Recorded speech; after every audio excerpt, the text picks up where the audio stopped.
David was not privileged to be a part of the congregation of Moses because he was a bastard.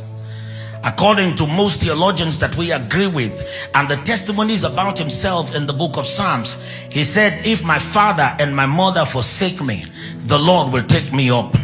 In Psalm 68, he said, I'm a stranger to my brothers, because he was ostracized from the community of men, who put all the older sons at home and sends the lastborn outside. If not for the fact that shame surrounded the origin of his birth. No wonder it was not in the light of the new creation that he said, in iniquity did my mother conceive me. In the real type, he was saying that I'm a product of illegitimate relationship. Normally, if the prophet shows up in your house for a parlor worship, you have to bring every member of your family. But Jesse, not by happenstance, not by mistake, left the one that was not qualified outside. And every proof to stop him from being a part of it was not accepted by God, because before the prophet came to the house of Jesse, the one who called for the meeting already had an encounter with David. He met him in the place of oblivion, found him in the wilderness. He met him in the desert, in the dry land, found him among the sheep. Because somewhere from the depth of the heart of David, his heart began to cry. He never knew it was possible, but realizations. And the book of Psalms, I had a conversation with a prophet that I met on my way to Abuja, and we were talking about David, and I said to him that it behoves me, it amazes me to understand. I've studied prophets, major prophets and minor prophets, and I said that the understanding and the perception of David about Jesus is different from every other prophet. I want you to look at it carefully. Most of the other prophets who spoke about Jesus described him only from the perspective of what they were told and what they saw.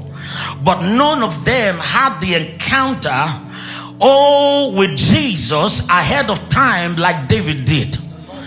He was the one who said in Psalm 2, oh, I've set my king upon the holy hill of Zion. Kiss the Son, lest he be angry.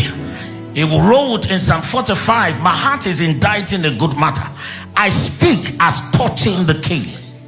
There were 7 utterances of Jesus on the cross of Calvary.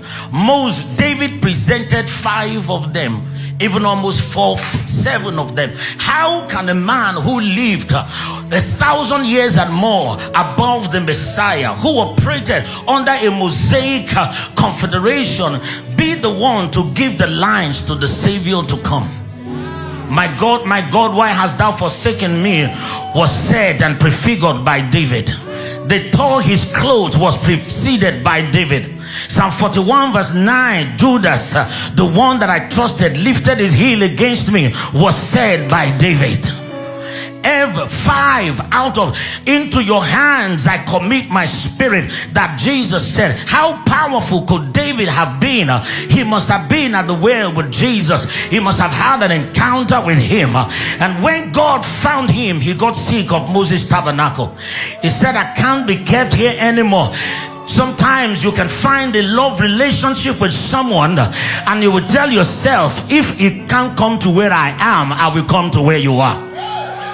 The relationship that David had developed with God was so real that in their conversations he has said to him, you know, I can't be where you are because Moses won't let me. And God says, if Muhammad won't go to the mountain's gonna move. I can't be kept, I can't be restricted, because God is a God of relationship. No wonder when David found him, he said, as for me, in Psalm 17 verse 15, I will behold your face in righteousness, and I will only be satisfied